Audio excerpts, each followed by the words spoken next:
না ফাটা লেগে ভিডিও করতাম মু ভিডিওতে করবেন একটু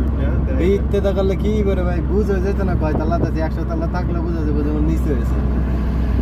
বাইরে তো ছবি যা সুন্দর বাইরে বাস ভিতর থেকে নয় তবে এটা হইতে পারে যে প্রত্যেক দিন একটা কন্টেন্ট বানানো যায় যে আব্দুল্লাহ সিটির ভিতরে কি কি আছে না আছে কোন বিল্ডিং এই সম্পর্কে তো ধারণাই নেই জানো